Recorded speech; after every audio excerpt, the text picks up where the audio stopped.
questioning how come we can't find the passion inside ourselves to be who we're meant to be and reach out to people in need. What's up, everybody? Welcome to the Loot Bros Comic Cast. I'm your host, Resident Darrell.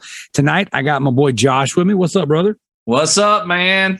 Glad we get to do this, man. We get to come together, talk books, and tonight we have a very special guest, an independent comic creator who reached out to us and showed us something that's, like, I think very unique compared to what we've been covering on the show so far. So we are very excited to have Joseph from J&M Studios. How are you doing today, bud? Hey, man, what's up? How you doing, Josh? How you doing? Doing great. Yeah, we're good. Awesome we're good. to have you. Absolutely. It's great to be here, guys. Really special moment for our studio. Sorry, Cool. Mandy couldn't be here today with me. I've got some family problems to tend to, so you two will have to settle with old Joseph here. That's okay. That is okay. I think we'll be all right. I think we'll make it. So, Joseph, thank you for coming on. You're coming onto the show all the way from Cuba, so you'll be the first guest we've ever had from Cuba on here. Yeah. Yeah, we've been getting international, man. That's got right. a British interview. Now we got us a Cuban interview. There you go. You got to mail us some cigars, right? Yeah. We'll try that. We'll give a try to that. Also, the first creator from Cuba you guys have, right? That's correct. There's very few of us, but we're few but with quality. We give it the best we can. Well, Very good. I hear there's few of you, but we might have the best one to offer. I don't know, Josh. What do you think? Yeah, as far as I don't have anything to compare it to. So right now, you are on top of the pile. That's you are right. the best. Awesome. Let's let the public be the judge of that, you know.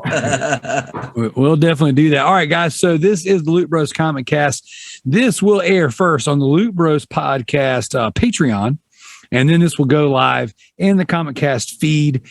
This will be a Friday from when we're recording. So that doesn't mean anything to you guys, but as you're listening to this in the free feeds, if you want to check out all the other content we do with the Loot Bros Podcast Network, I say in quotes because we haven't really branded it that, but we're kind of slowly but surely offering more and more stuff. Definitely give the Patreon a check. And then we're going to have all of J&M Studios links and stuff to their Instagram, to where you can read their books or their comics, all that stuff in the bio. So, Joseph, why don't you start off by just telling our audience who you are and how you got started in comics? All right. That's a tricky question. Well, I'm Joseph from Joseph and Mandy Studios. My partner Mandy should have been here with us, but life happens. Life is unfair sometimes. That's correct. We are a comic creator studio for the moment, based in Havana, Cuba. And we're the creator of our main series, our published series, Diamond Age. We have a few other projects going on, but that's the one that the public has access to. Well, in my case, I've been in the comic creation process for around 16 years. I'm 33. I started when I was 16, so I'm 34 actually. Sorry, just turned 34 a few days ago. Oh, happy birthday! Happy birthday! Man. Thanks. I've started that activity since I was 16 years old. In my day job, I'm a medical doctor specialized in infant and adolescent psychiatry. Oh, wow! That's by day, and by night, I'm a comic writer / colorist / creator / studio owner, you know, all Right. that. Yeah. My partner Mandy is actually filling up the roles of illustrator and quality controller. The studio has been actually going around for 2 years. That's the time I met Mandy as our main illustrator. And he has been of great help. I mean, if I'm the father of Diamond Age, he's like the uncle, not the mom because he's a guy, but he's the uncle. And I say there's no Diamond Age without Mandy. You know, he has been so far a great illustrator and by far the only one who could like comprehend what I was trying to do with this 16-year-old project. I started looking into comics from a very early age, starting with the DC universe, and more than comics, video games. I remember the first time I saw a video game, it was the Super Nintendo Entertainment System X-Men. Oh, that's a good one. That's a good one. Yeah, that's a good place to start. One of the best games. But what really got me inspired was the first anime I saw when I was 10 years old. They aired it on Cartoon Network by that time. It was called Ninja Senshi to Tobikage. It's an oldie but a goodie. I don't know if you guys know that anime. I'm familiar. I'm an anime junkie, so yeah, I'm right there with you. The old stuff was great. Yeah, that one was like the one that showed me the taste for which cartoon style I had. I kind of fell in love with that princess. I fell in love with the mechas. I fell in love with the style altogether. Yeah. And I started creating Diamond Age when I was 16, but by then I created the first comic. It was on paperback. I burnt it to the ground because it was like a plagiarism of some sort. It was like a fusion of already seen arts, but it served as a basis for one of our main characters, Sac Vitalis, the little brown-haired guy with the purple eyes, Mm-hmm. Yes. And Alex came on later. I started writing a line at a time when I realized I couldn't draw because I have 4 surgeries in my left eye. So drawing for me, it's a bit complicated, Oh, wow. And little by little, I created the Diamond World, the characters, the story. And right now we have the whole script written down. And the only thing I needed was an illustrator to help me carry on the project. And that's when Mandy came in 2 years ago. I saw his drawings. I saw his potential. I introduced him to the project, and he loved it. The contracts came, and here we are. That's awesome. That's awesome. Very cool. Very cool. Well, let me ask you this. Since you said you started with DC Comics, I know over here in the U.S., comic books are they're a big thing. They're very popular. We have all the movies now and all, but I'm assuming since you just turned 34, you're not that much younger than Darrell and I. So we grew up in that heyday where comics were so good, but is comics as a fandom, is it as big there in Cuba? I mean, how popular are comics there, as I guess what I'm saying? Because here we see it everywhere. The correct world word would be unofficially popular. I'm going to be straight with you. In Cuba, we don't have comic stores. Okay. The way we had access to it back then was when people traveled to the U.S. and brought the comics back with them. So you would see 10 kids reading the comics they brought with them, whichever comics they could get their hands on. The first ones I saw were from Batman, the Detective Comics series. I don't know if you remember the very first one when Robin was wearing his slips, the very first one.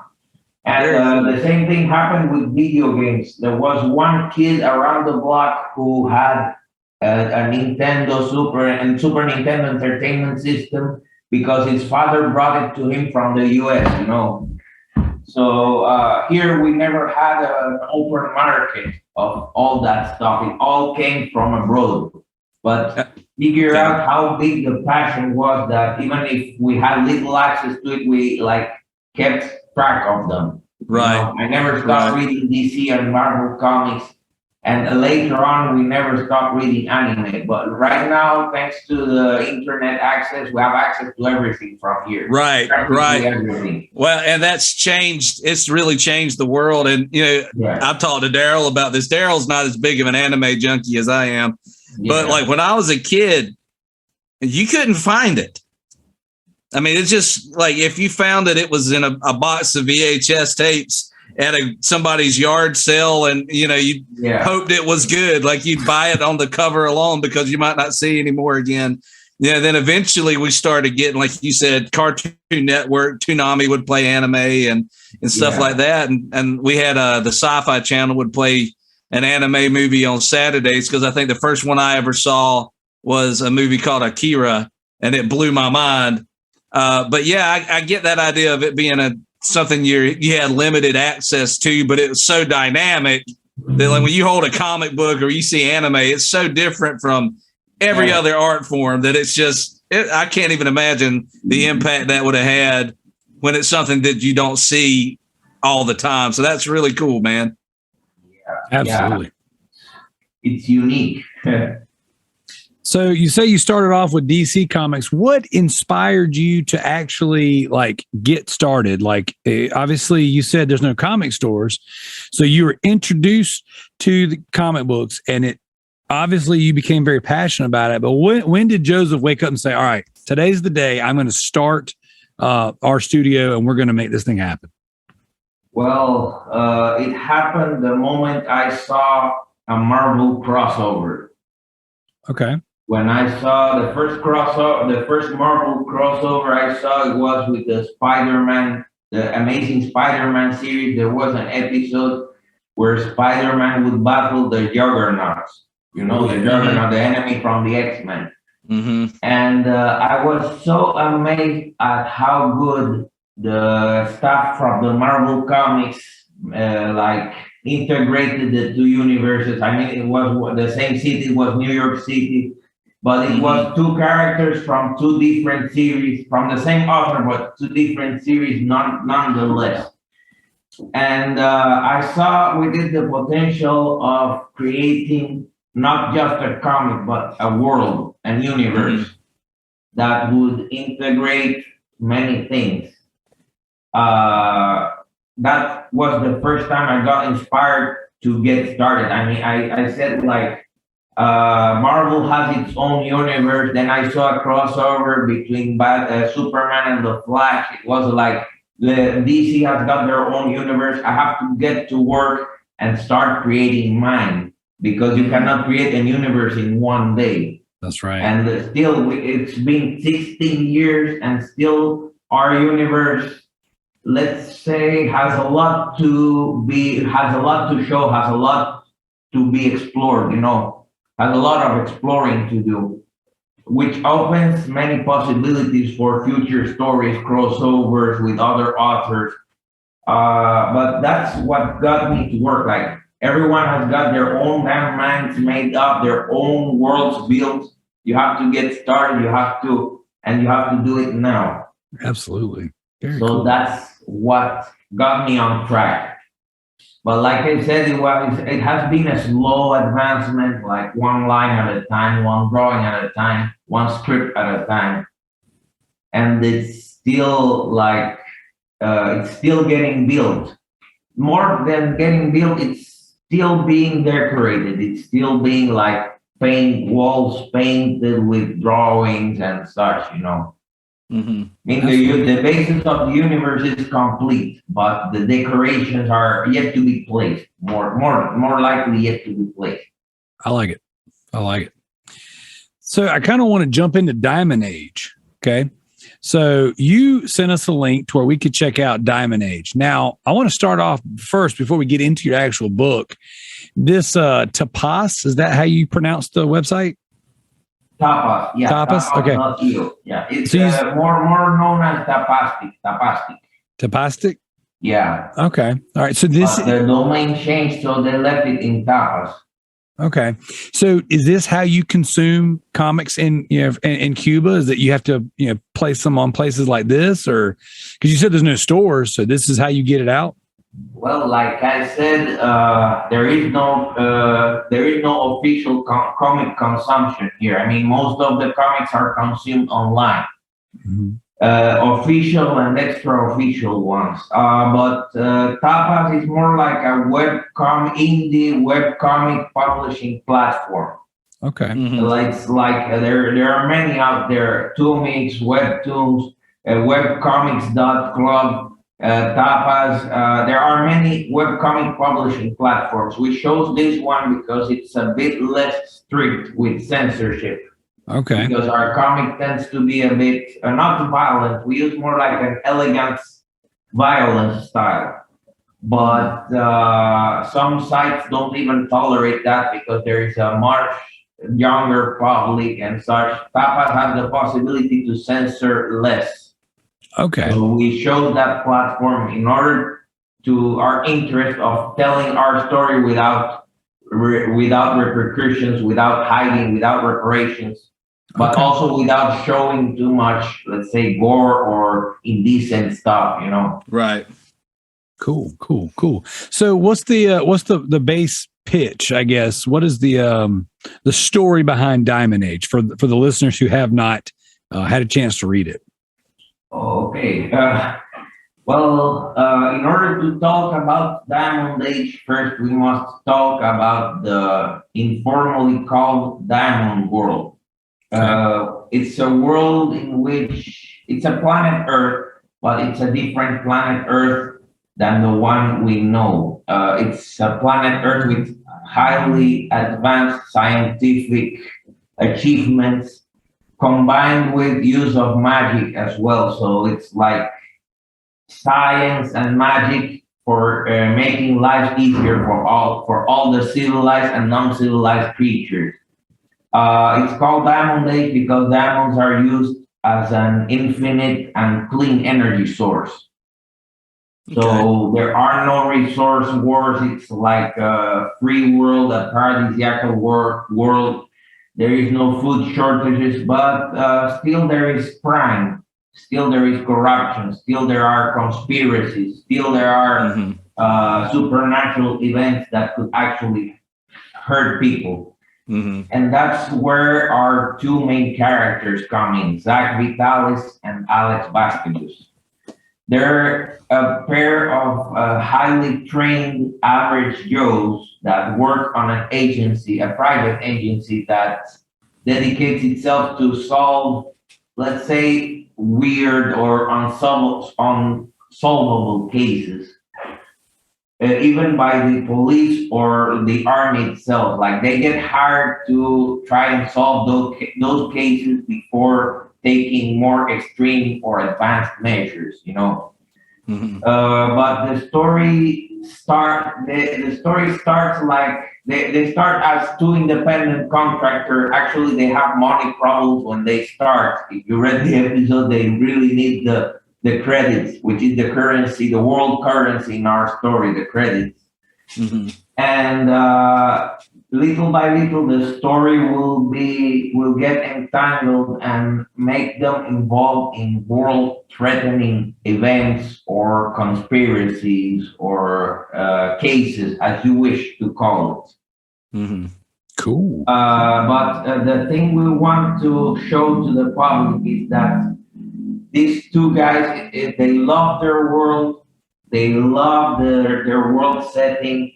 They deem it a world worth living in, a world worth fighting for. Even if the first chapters are like dark, those first chapters are like a bad night at work for them, But the world is actually very beautiful. Many species live together. I mean, fantasy species such as werewolves, elves, vampires, gnomes, dwarves, orcs, all those species live together in civilization. And these two guys, two average Joe humans with a lot of mileage in training, with a lot of weapons, with a lot of good equipment, are trying like to live in that world, working what they love to do, and life will get them to actually be a part of saving the world itself, That's interesting. I like the sort of genre blending that's happening where you've got, on the surface, you first look at it, it looks very much like a science fiction story, more like it feels like something like The Matrix, but then you've got these fantasy elements that we don't typically see in that setting, but it seems to work really well. It's a cool mashup of different kinds of stories. and I think it works really well. So that's pretty cool, man. It's very original. It's taking things that I think everybody's familiar with, but repurposing them in a way that we haven't seen before. That's really neat. Have had 16 years to prepare for that. Lots of reading, especially to know what we shouldn't copy at all. Because all these fantasy concepts, all these creatures appear in other books. There are things we cannot change. But we can change the setting, we can change the world, and we can change the story. So what you're looking at is the result of 16 years work. Sounds a lot like you and your universe, Josh. Right? Yeah, my buddy and I, we've been working on a comic book for over 10 years now, and we're finally starting to publish. So, yeah, I know how it feels to build something for a long time. Yeah, that's it's said very fast, but it's a lot of days, a lot of hours. That's dedication. Yeah, I know what you mean, man. So, what are the plans moving forward with the Diamond Age and the Diamond World universe? Like I've listened to some of the other interviews that you've done, and I know that just web comics is not the end that you have. So, what all did you have planned for this universe? Well, webcomics is not the end. Let's say it's a humble beginnings as a means to an end. The initial plan was to turn this into an animated series, but in order to walk, we first need to learn how to crawl, Mm-hmm. So let's say webcomics, it's our crawling method. We wish to jump from webcomics to physical comics publishing, then from that to animated series. Then we want to incursion in the video game world. Actually, we are planning an MMORPG game related to Diamond Age, which will go along with the story. But for that, the story needs to advance a little. So it's like a very future plan. And very later on, if we manage and we're still alive by that time, we would like to enter the wonderful world of virtual reality or VR, as you call it. Oh, wow. And also, we would like to incursion our Diamond Age into the holotech world, the holographic technology world, for which we have design projects, we have plans.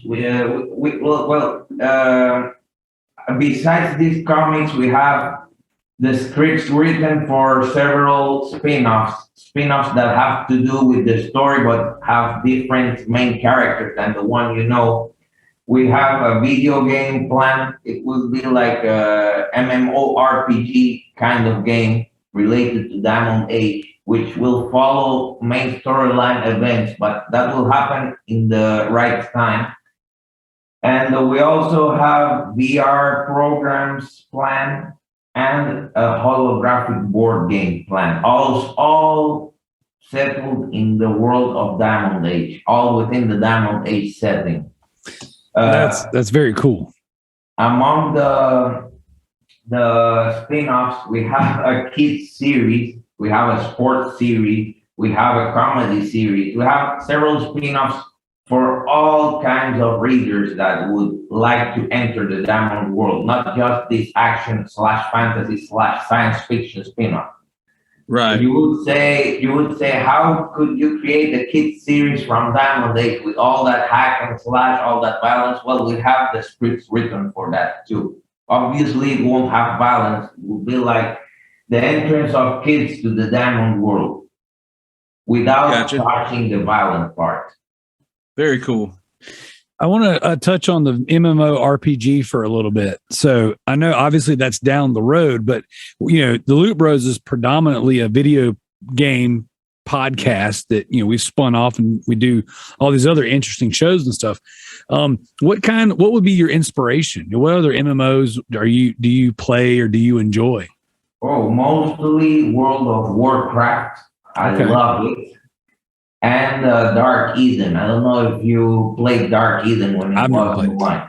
never played Dark Eden. It's an MMORPG involving vampires and hunters. Two big gangs, the vampire one and the hunter gang. Not very good graphics, but still it gets the job done. And we also played while it was online the Matrix Online MMORPG. I don't know if you remember that one. Okay, I'm familiar. Which, it was a shame that the company went bankrupt. It was a shame the way they ended the Matrix universe. It was all a shame, but it was a really good game that inspired us.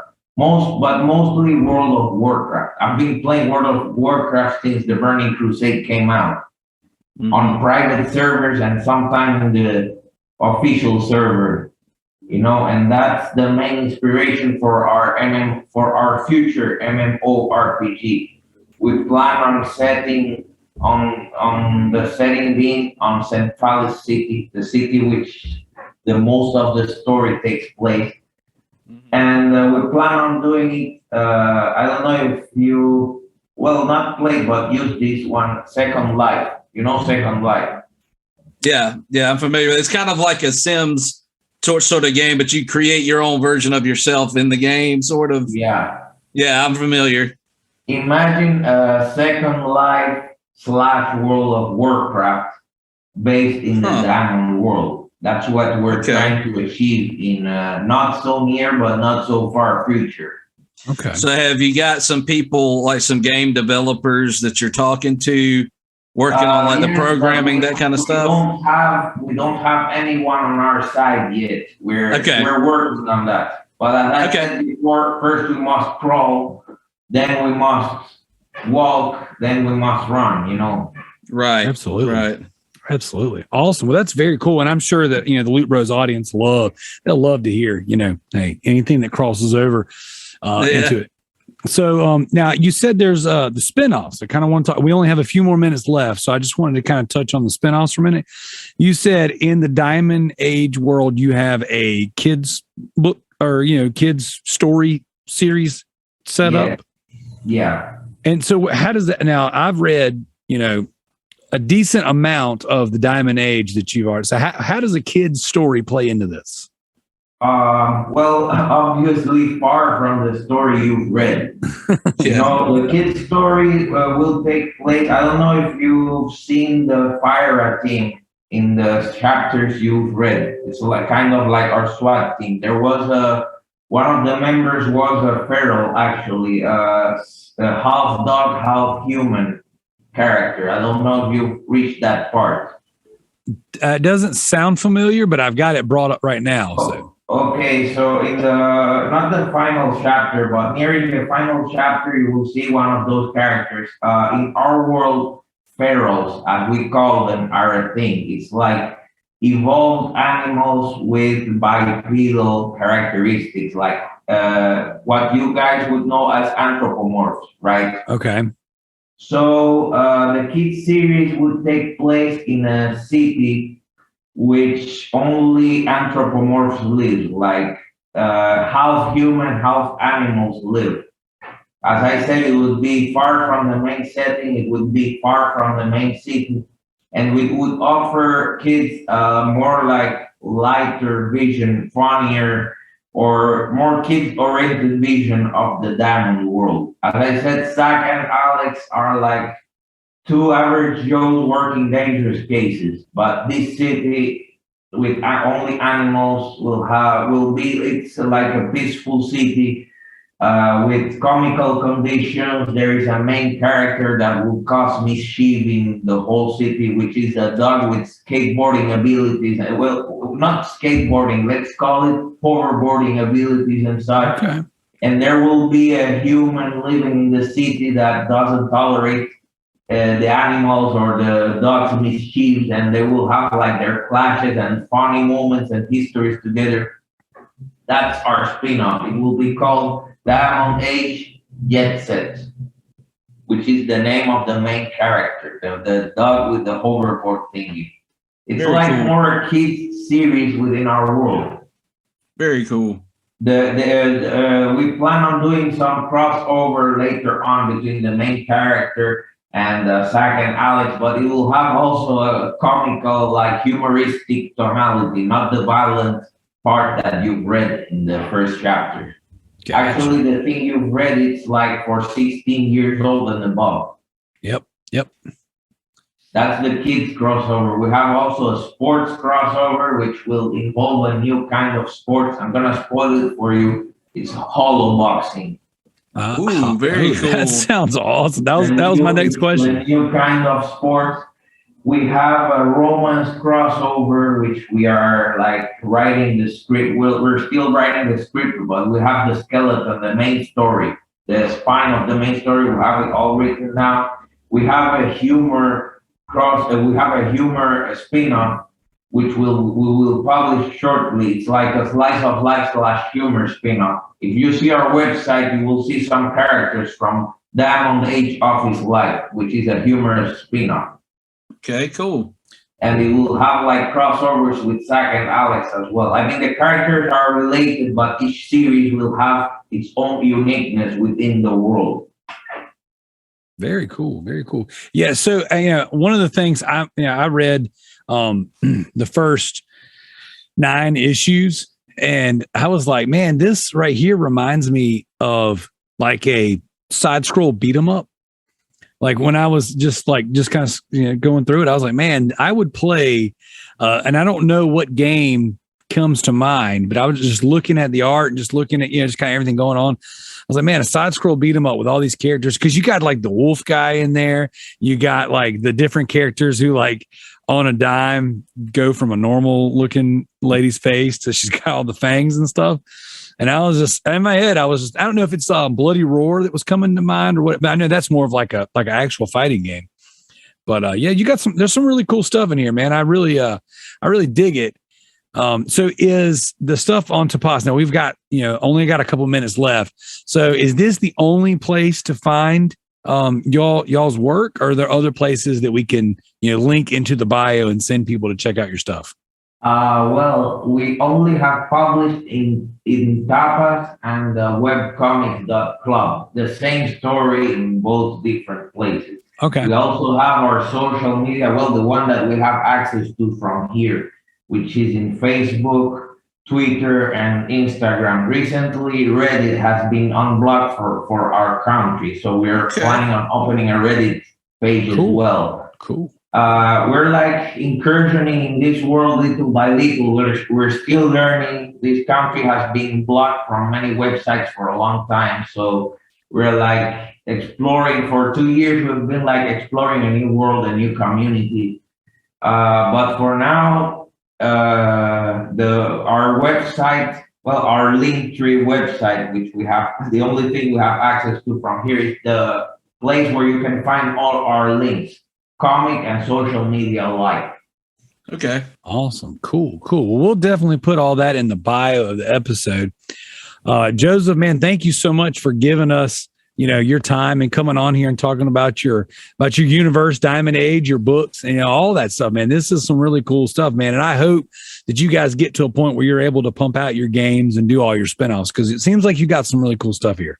Yeah. And I got to just say, like, I appreciate the level of effort that you put into this, the passion that you have for it, because clearly, Darrell can tell you here in the States, like, you can throw a rock and hit somebody's comic that's an independent. It's a flooded market over here.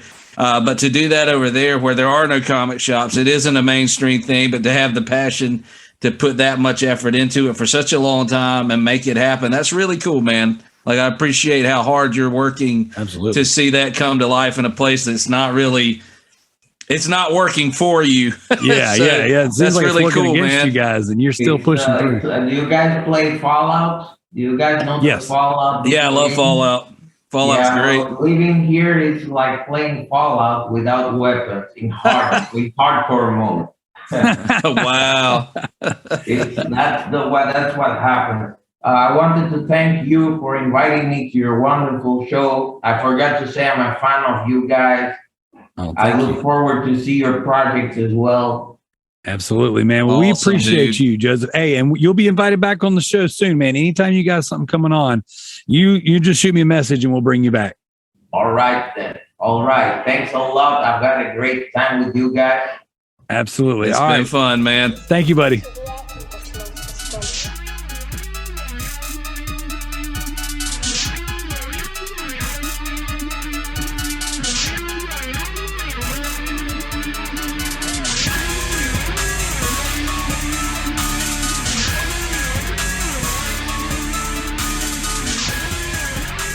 What's up, everybody? We're back on the Loot Bros Comic Cast.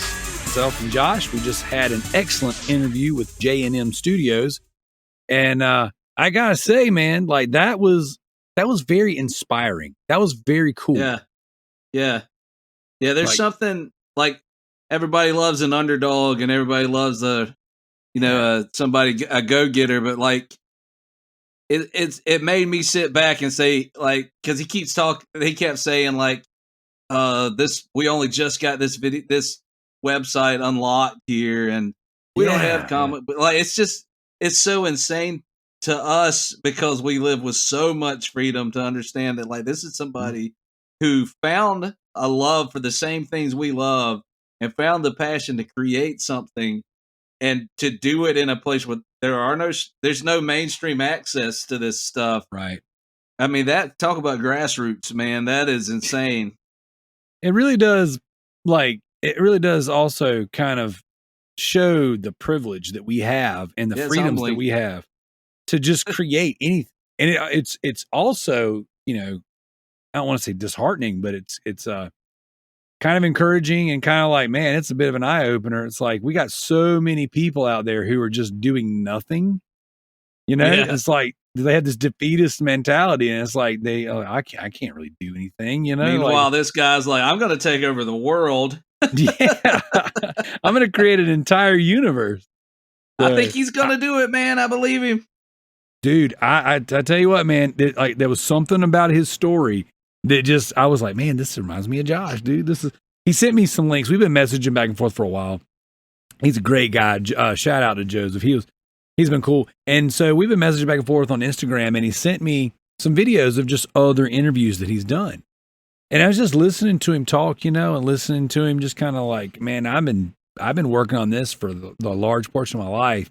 And I was just like, dude, that's my boy. I love hearing that stuff, man, because that just means that you guys, and I'm saying the royal you, like even outside of the podcast, it's like you guys have a vision. Use guys. Yeah, use guys. But yeah, so that was cool, man. I really like so glad we got to talk to that dude. And I just, I wish him all the success, man. And I hope that J&M Studios blows up, and then I'm going to send as many people as I can towards, what I'm saying, their work, man, because it's cool. And the art style was different than things that I typically consume. Yeah, it feels like, for those of you that are, that are listening and haven't checked it out, which obviously go to the show notes and check it out. Absolutely. But to give you an idea of what it feels like an anime that was done in Flash animation style is the best way I can describe it. But it's very clean. It's very, it's colorful. It's got an interesting color palette that reminds me of like the Matrix kind of. But like the layout is very different from what you typically see in a comic, because it's not a comic, it's a web comic. So it's almost like a frame by frame scrolling story. And so you were right on the money. Like it reminds me of how like old Ninja Gaiden games and stuff would have those cut scenes, it feels like a cinematic from one of those older games. It's just, it's got charm, man. Like it's not perfect, but it's got charm to it.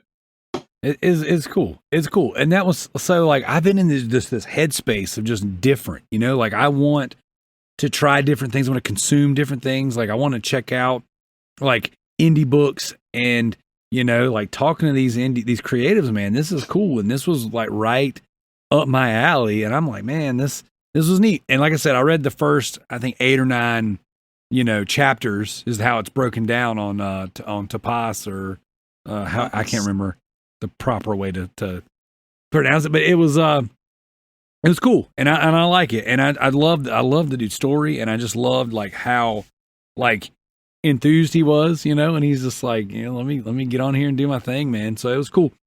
Josh, outside of Diamond Age, what have you been reading lately? All right. So for everybody at home, I got some feedback. People enjoyed our stack episode. People like the stack, so we're going to do a quick short stack. Yes, yeah. We have about a half an hour before we have to fire up the Loot Bros proper. And then Josh, you're invited to stay if you want. If not, I mean, you are more than welcome to stay for it. But yes, and I'm so excited. I'm glad we're getting to do at least a short stack because I picked out some very interesting, random books to talk about. Like I went way out of left field. I'm like, I'm not reading. We're not talking Batman. We're not talking Marvel.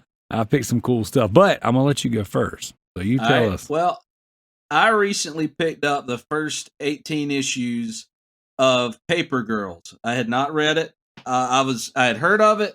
It had gotten a lot of pretty positive attention, but I never got around to reading it.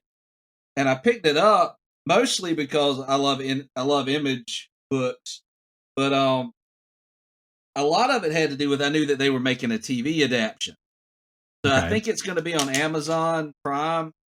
Is doing the TV adaptation, but I love the art style. It's got a very anime inspired art style, lots of cool colors, but it's a fun girl powery type story, at least on the surface, but it gets darker than you expect it to. It's these young girls, like middle school age, early high school age girls. They're all paper girls. They deliver the papers because it's kind of a dangerous job. They kind of meet up and do it as a group, and they're delivering their papers one day, and then they end up, there's this event, which I don't want to spoil much about, but there's something strange that happens, and then they find themselves in danger, and basically their world has been invaded by teenagers from the future, like deformed future teenagers. It's such a cool book. It's got a very end of the world, like Shaun of the Dead, if it was the main characters were Goonies and all the Goonies were girls. It's the type of book that I think anybody picking it up would like it, but I especially think like high school girls reading this would find a character that they could really connect to somewhere in these. The girls are funny, they're well written. It's just a really cool book. So I haven't made it through the whole stack of them yet. I'm about like 7-8 issues in, but man, it's so far. I'm excited. I'm hoping the series will be good, the TV series. But the comic has been fun. So I'm late to the party on that one, but it's been good. That's dope, dude. That's dope. So I'm gonna crack my knuckles real quick. So our friend Patrick Hickey Jr. has released the Ashcan, the issue 0 of The Job.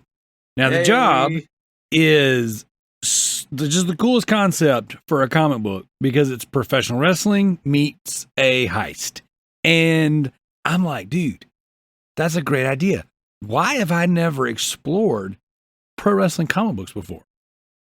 Like, I've never even thought about it, like I've got like some of the WWE issues where they did like the Royal Rumble special, and they've got like, their over the top, character, comic books. But I've never thought to myself, wait a minute, if there's got to be more, right? Because there's so much in comic books.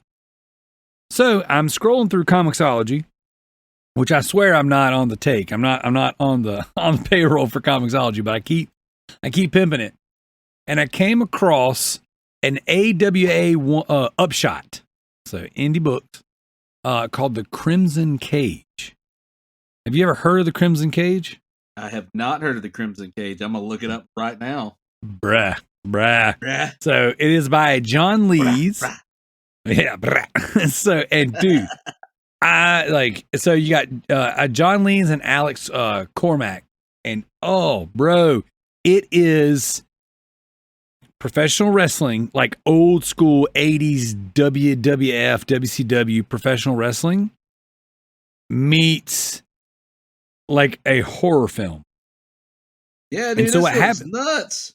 Dude, it is nuts. It just came out of nowhere. Like I found this. I'm like, what the crap? So what you have is you have this wrestler, right? Chuck Frenzy. And he is, he's in this Louisiana independent circuit or whatever. And he's the best. Like he's the best. And he's got his wife, I think it's Charlene is her name. Yeah. And Charlene Frenzy. And she's his valet. And again, it kind of reminds me of The Job in the sense that she is this bombshell who walks him out, but she's the brains behind it. You know what I'm saying? She's the encourager. She's the one pushing. And so the first issue is the only one I've read. I read it and I'm just like, couldn't wait to talk about it. But it's essentially showing the story of him in the struggles of independent wrestling, trying to break into the mainstream. And then he gets his, he's going to have a shot at the title with the big promotion coming into town. But right beforehand, him and one of the other guys that he was wrestling against was out of costume, and they went and got, had some drinks or whatever, and they were trying to keep kayfabe alive, so they leave the bar just to kind of hang out and talk a little bit, whatever, and they kind of stumble into this swamp in the bayou, and they're met by these two sisters, and they're these big, like, gross looking, you think they're gonna like eat the guys, you know what I'm saying? They're gonna kill them, but they're basically fortune tellers. And they're like, look, dude, you're gonna be the greatest wrestler of all time. And this other guy, the Abominable Grood is his friend's name, which is technically his big rival. They're like, you're never gonna win the belt, but you're gonna be the father of a dynasty. Your child, your son, and your grandson, they will be some of the greatest wrestlers that ever lived. And so basically they're like, wait a second. And there's the one line right here where it says, and what our dreams will all come true if we sell our souls, no chance. And they're like, no. We have no use for your souls. We're just here to tell you this is all predetermined. This is going to happen. Things are going to come to pass, but change is inevitable. And this is what she says. She says, change is inevitable. It's how the world turns, but how change comes is not always natural. And essentially they put him in the position, right, where they give him this like bone knife. They kind of like pull it out of their body. And you know how I love that nasty, dirty, like just gross horror art style in comics. And dude, this is nailing it. And like the panels, like what I've looked at, it's gory as crap. Like yes. It's crazy bloody. And it's cool because it's hella gory. There's a part where he blades, you know what I'm saying? Like he cuts his forehead to show that he busts his head open, and there's just blood everywhere. He's got blood on his hands, and he like high fives a fan, and the fan's like, oh, I got Chuck Frenzy's blood. Yeah, it's so cool. Anyways, so essentially they give him this weird prophecy to where like, you're going to be the best, but in order to be the best, you're going to have to do something uncomfortable. Fast forward, he's getting ready to go up against this Ric Flair type guy, right? And the guy like meets up with him. They have their first match, the first of 3 matches in this series. Well, I mean, to be the best, he does have to beat the best. So. Absolutely. But this is where it gets so cool. It leans away from the horror and it leans straight into the hearts of pro wrestling fans. And I'm listening, pro wrestling fans, if you're listening, bruh, this is you. So he goes, and the two guys that are obviously Chuck Frenzy and then this dude that's gonna the champion, they all get together and they hang out after and they go out for drinks, and then this dude's just pouring into Chuck and investing in him. He's like, hey man, I'm gonna make you the best. And he tells him this whole story about how he wants to choose his successor. He's like, we're gonna have the best match of our lives. And he's like, you're going to do this, you're going to do this, you're going to do this. And even though I'm going to eke out the win, I'm going to turn and do it in a cheap way that makes you the babyface, me the heel. And then we'll build this rivalry for a year. I'll drop the title to you. And then boom, the guy's name's Van Emerald. He does all of this, and you have this awesome match, panel by panel. They had this whole thing, and the way they're commentating it. As a wrestling fan, I'm like into this. I'm like, dude, this is really freaking cool. And then at the very last second, the dude like shoots, holds him down, doesn't let him kick out because he was going to kick out of the Emerald Fusion, right. The first person ever to kick out of the Emerald Fusion. And he doesn't get to kick out and he jobs. I mean, he makes him look like a jobber. So they had this whole big build up to a climax that never came. And essentially, he did it to make fun of him, you know what I'm saying? Just to shoot all over him is what they call it. And so then Chuck has like this breakdown in the end, and it's like, I was just made a fool, and this could potentially ruin all the momentum I had. So he's having this like turmoil, like he doesn't want to kill the guy because he's a good man. And the prophecy he's been given by the ladies and the sisters of the bayou is like, look, dude, change is inevitable. And it ain't always coming the way you want it to. And then his wife is Charlene, she's in his ear like, it is your time. You deserve this. You have been being the good guy, and you have, and there's this point where you think she's going to leave him, but she doesn't leave him. She leans into him and she's like, you need to kill this man and grab your destiny by the balls, essentially. It's so cool. And so the first issue leaves right there where he's left like looking like a fool. And I'm just like, holy crap. I gotta read the next 4 issues. Like I gotta finish this. This is for horror fans, for wrestling fans, this freaking book slaps. It's a good one. Nice. Very cool. Yeah. Now it's on you. Dude, it's a cool one. I don't know. Are you a wrestling fan? Like, I don't know. We've ever actually talked about that. Oh yeah, like much more. Like I was really into it when I was a kid. So like 80s wrestling, I loved. Yes. I loved the Attitude Era. Like I was huge during the NWO, all that stuff. Kind of got away from it, and really I stayed away from it until like I'm starting to get back into it with some of these AWA and some of the new stuff. These new startups are actually, and they're pulling like big name guys from WW who are tired of dealing with McMahon's crap. Are starting to come over and do AEW, AWA, all that stuff. AEW. AEW is getting pretty good, man. Like I don't watch it nearly as much as I just don't have time. But like I used to watch it religiously. Man, during the days of like Raw and when WCW Raw, Nitro, all that stuff, man. Oh my gosh, dude. That's like all about the golden age. Yeah, that was so good. I loved it. Well, definitely. Since you're an old school fan of wrestling, you'll love this because I'm gonna check it out, dude.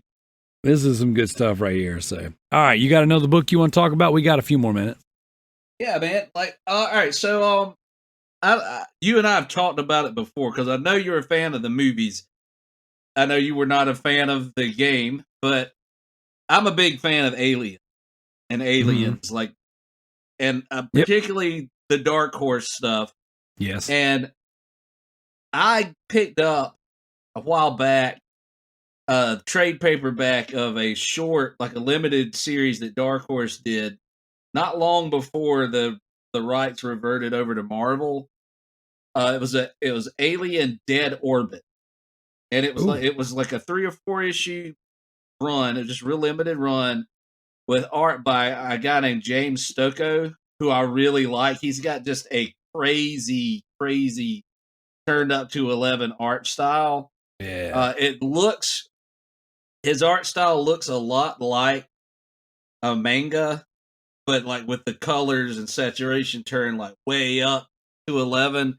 But dude, it is such a cool, violent, gory, like it nails the atmosphere of Alien better than probably any of the actual movie sequels did.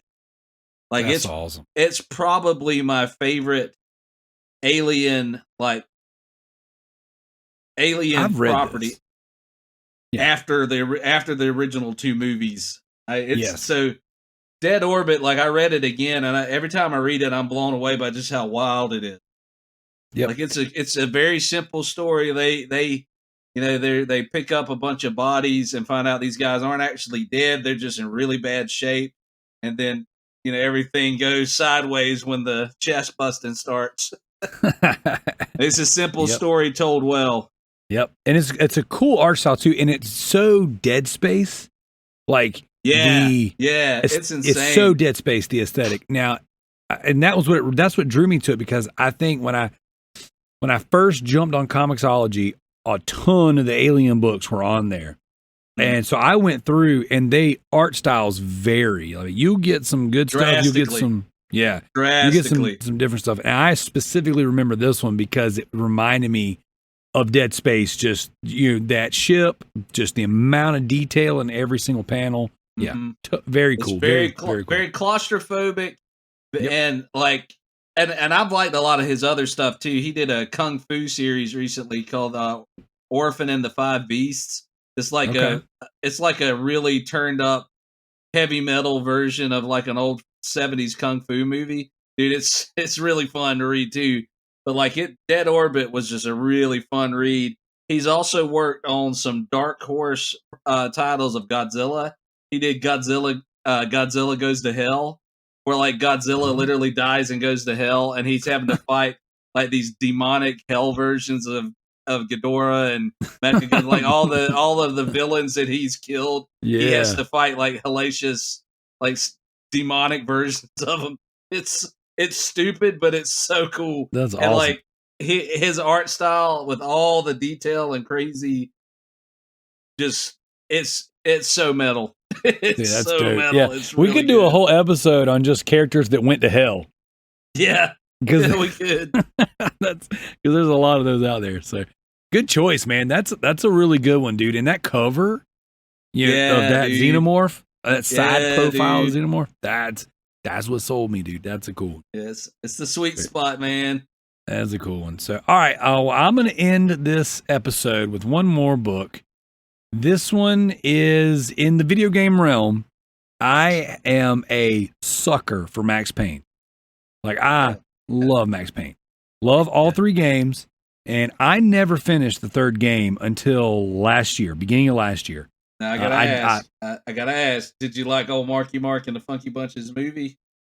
So I watched that when it first came out, and I don't remember liking it. But now that I am years removed and I have such a passionate love for Max Payne, I want to revisit it. I watched Hitman again recently, and it wasn't as bad as I remembered. So I'm going to go back and rewatch it. I might even make a point to rewatch that tonight or tomorrow. I own it, but I remember when it first came out, I was like, I don't think I like this. So, but that being said, Max Payne 3, there's like a prelude essentially to the game. The way Max Payne 3 starts off is you're in a bar, sulking, feeling bad for yourself. You have a little bit of trouble with the local, hitman's, Italian kids or whatever. And then you have this guy come in named I can't remember if it's Pesos. I know you call him Pesos, but I think his name's, I don't remember. Either way, you have this guy come in. He basically recruits you to go be a bodyguard for this rich family, and everything goes south in like South America or whatever. And then it's just really amazing freaking game. So, but there's something about Max Payne that just reminds me of the Punisher. Obviously they lose their family. Yeah. Do what? That vigilante style. Yeah, story, yeah. And it's all driven by like this sadness and rage that like from losing his wife and his child or whatever. So obviously they gleaned a lot from the Punisher to create Max Payne. But the thing I like about Max Payne is it's almost like he wants to die constantly but can't. Whereas Frank Castle is just this killing machine. It's almost like Max is unintentionally good survivor. He kills everything. And so this particular 3-issue arc is written by Dan Housen, I believe is his name, or Dan Houser. Yeah. One of the writers from Grand Theft Auto and Red Dead Redemption, and Sam Lake from Remedy Studios. So obviously, Remedy creating the first two. That kind of makes sense too, because didn't Rockstar do the third game? They did. They did. That makes sense. Okay, cool. It's so freaking cool, dude. And this is essentially like the game starts in this bar. This book, these three issues kind of tell some backstory on the characters that kind of weaves its way in and out of the altercation in the bar where the game starts. And it's just so well done. And it tells Max Payne's like backstory a little bit. It goes into the trauma with his wife and child dying. It talks about like one of his detective partners that he lost, the relationship with his police chief. Like they really go in there and flesh Max Payne out to be not only this super cop, but this good man who the reason why he's this drunken, pill popping, just self-loathing human is because of the trauma he went through. And dude, it's just so well written. Like I don't know how much Remedy stuff you've ever played, how many games of theirs, but like you're a writer, you're a creative, you would love the detail that Sam Lake puts in his scripts. Like Alan Wake, the amount of dialogue and written text in the game. Quantum Break, the time travel game they put on Xbox. Dude, do you find these manuals? They're like whole novels written to flesh out the world and the backstory of the game. And Control, the latest game they released, one of my favorite games of all time, and definitely one of the best games of the PlayStation 4, Xbox One generation. Dude, it's like X-Files. And it's like X-Files and Lost, like the show. And there is so much dialogue. You find hundreds of just manuscripts, and there's so much written universe and lore. It's awesome. Now, granted, this comic series is not that like intensive, but it's well done. It just fills in these little gaps. It gives you perspective. It like really fleshes this character out in such a tangible, easy to understand way, and it's just awesome. It's got the slow motion bullet time frames. I was about to ask, did they incorporate that into the art and stuff? Yeah, so like let's say we'll give an example. He's having a flashback about his partner, this guy that he super respected, that they had their big official bust that like had them knock off one of these crime families. And it's like they're, undercover, he's doing this drug bust, and then they go to friggin' pull a gun on the guy, and then here's Max Payne, slow motion, dual wield, shooting 3 guys in the head with bullets in, kind of flying by him. And it's like his partner's like, that was amazing. How did you do that? And he's just like, it's just like an instinctive. Just the boss, man. I'm just good. Dude, just good. And I read it in my head with Max Payne's voice, and it's so good. And Max Payne is one of my favorite series, one of my favorite franchises. And I'm just, man, if you get a chance, again, another Comixology joint. I've been really just doubling down reading. I bringing my I have a Kindle in my office, and I've been bringing my iPad with me everywhere I go for my mortgage job, because I can log in and I can fill out an application, get you pre-approved, all that stuff. But I have like, it's a 128 gig iPad. It's almost slam full of comics. I just bought the Image 30-year anniversary thing. I got Savage Dragon, Spawn, Witchblade, Darkness, all that stuff, plus my Comixology thing. Darkness was another game and comic that, like, the comic was a lot of fun. That game, really, there were 2 of them. Those games were way more fun than I ever thought they would be. Those are some fun games. Dude, yes. That second game with those demons talking to you, oh, man, it was awesome. So fun. Josh, man, it's always a pleasure. I love when we can get together and we can talk comics and talk junk. So I definitely appreciate your time, man. I'm glad we were able to do this. I'm glad we were able to sit down with Joseph and talk about his studio. Is there anything you need to push or plug before we get out of here? Yeah, I mean, first off, I want to thank the people that have, because we've had some listeners who have pre-ordered Apollyon 20XX and Ashcan. I've had a few people that messaged me saying they picked up a copy. I know you picked up a few copies. Yep. I just want to ask again, and we'll put the link down here for everybody, but it's pre-orders are a key for people who don't understand or don't know. Like, we're not Kickstartering this, we're not crowdfunding this. So, like, if we can pre-sell half of this first run, it'll pay for the printing, and then we can start. We can get the books printed sooner. We can get them to people sooner, and we can get out and I can do some book signings and things like that. And that's where we'll really be able to raise money to get the first like full volume out. So like if you haven't done it yet, pick up a copy, pick up a few copies to give out to different people. I can't tell you, I cannot thank people enough who have supported us on this journey. And again, I've said it before, I'm going to say it again. We plan to entertain you for a long time. If you guys will help us get through that, break through those first few walls and get it established, we've got so much content.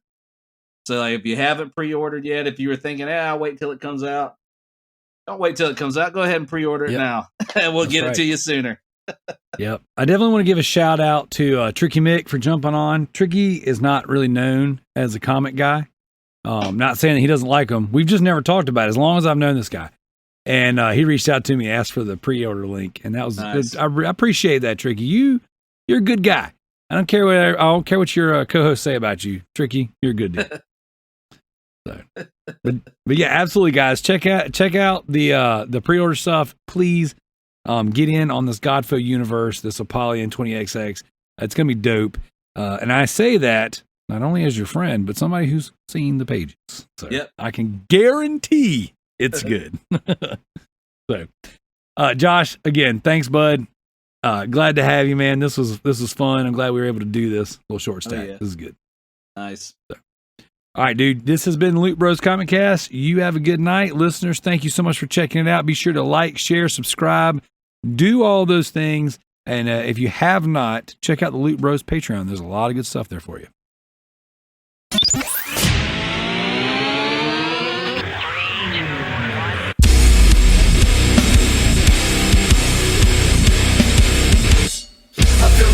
Countdown on the clock again. Feel like I'm playing in a game that I can never win. Time is running out, I know I gotta make a choice. So many whispers in my ear that I can't hear my voice. Tell me, will it end the situation that I'm in? Or am I bound to sit alone, drowning in my sins? Get right or get left, what will it be? Time is running out, the blood is flowing down the streets. People need to know we're living in a war zone. Hit the streets with the truth, tell them that it's on. Get right or get left, what will it be? Time is running out, the blood is flowing down the streets. People need to know we're living in a war zone. Hit the streets with the truth, tell them that it's on. So many people that I talk to know the truth. Do what they want to do and really never follow through. Follow you, yeah, see nothing but false idols. Pedestals and tear them down, I don't need a title. Just give me grace, free love and nothing but truth. Toss out the lies, all the wolves hiding in the skies. Lost thought of something we can never get back. Pay no attention to opinions, only want the facts. Get right or get left, what will it be? Time is running out, the blood is flowing down the streets. People need to know we're living in a war zone. Hit the streets with the truth, tell them that it's on. Get right or get left, what will it be? Time is running out, the blood is flowing down the streets. People need to know we're living in a war zone. Hit the streets with the truth, tell them that it's on. We are living in a broken world.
Please hang up and try again.